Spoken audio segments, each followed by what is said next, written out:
السلام علیکم. مجھے آپ کا زیادہ ٹائم نہیں، 1 منٹ چاہیے. انشاءاللہ ویڈیو آپ کی بہت کام کی ہے اور مجھے آپ کا لائک نہیں چاہیے. میرے الفاظ ایسے ہوں گے کہ انشاءاللہ آپ کو مجبور کر دیں گے لائک کرنے پہ. تو میں ایک چھوٹی سی کہانی کرتا ہوں. شادی کی پہلی رات دلہا اور دلہن ایک فیصلہ کرتے ہیں کہ ہم جب کمرے میں آ جائیں گے تو چاہے پھر کچھ بھی ہو جائے ہم دروازہ نہیں کھولیں گے، چاہے کوئی بھی آ جائے دروازہ نہیں کھولیں گے.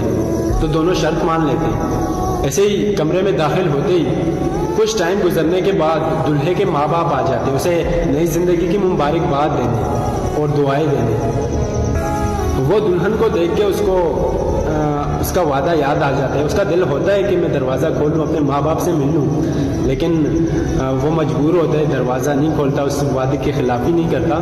تو اس کے ماں باپ ناکام واپس لوٹ جاتے ہیں. تو ایسے ہی کچھ ٹائم اور گزرنے کے بعد دلہن کے ماں باپ آ جاتے ہیں اسے نئی زندگی کی مبارکباد دینے اور اس سے ملنے. تو باہر سے آواز آتی ہے کہ دلہن کے ماں باپ آئے ہیں. تو دلہن کو دل ہوتا ہے کہ وہ دروازہ کھولے اپنے ماں باپ سے ملنے، لیکن وہ بھی مجبور ہوتی ہے. تو ایسے ہی کچھ ٹائم گزرنے کے بعد اس کے والد، دلہن کے والد کی آواز آتی ہے باہر سے کہ بیٹا میں آیا ہوں، دروازہ کھول دو.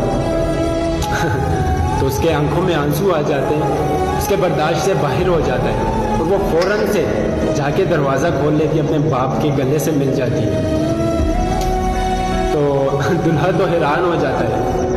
ایسے ہی شادی کا کچھ عرصہ گزرنے کے بعد 11 سال گزرنے کے بعد ان کے 4 بیٹے ہو جاتے ہیں. 11 سال کے بعد ان کی ایک بیٹی ہو جاتی ہے. چونکہ وہ بہت خوشیاں مناتے ہیں، بہت زیادہ خوش ہوتا ہے. وہ پورے محلے کو دعوت دے دیتا ہے، پارٹی دے دیتا ہے، اپنے خاندان کو، اپنے جان پہچان والوں کو سب کو بلا لیتا ہے، ایک پارٹی دے دیتا ہے اور بہت زیادہ خوشی منا لیتا ہے. تو ایسے ہی وہ دن گزرنے کے بعد رات کو اس کی بیوی اس سے پوچھتی ہے کہ ایسا کیا ہو گیا جو ہمارے 4 بیٹے ہوئے آپ نے کبھی خوشی نہیں منائی، لیکن آپ کی بیٹی ہوئی ہے تو آپ نے اتنی خوشی منا لی کہ پوری دنیا حیران ہو گئی. تو وہ باپ مسکراتے ہوئے بولا کہ یہ وہ ہے جو میرے لیے دروازہ کھولے گی. جن کو لگتا ہے کہ بیٹیاں بوجھ ہوتی ہیں، خاص کر کے ویڈیو ان کے لیے، آپ تو سمجھ گئے ہوں گے بیٹیاں کبھی بوجھ نہیں ہوتی. ویڈیو اچھی لگی ہو تو دوستوں تک پہنچا دیں. اللہ حافظ.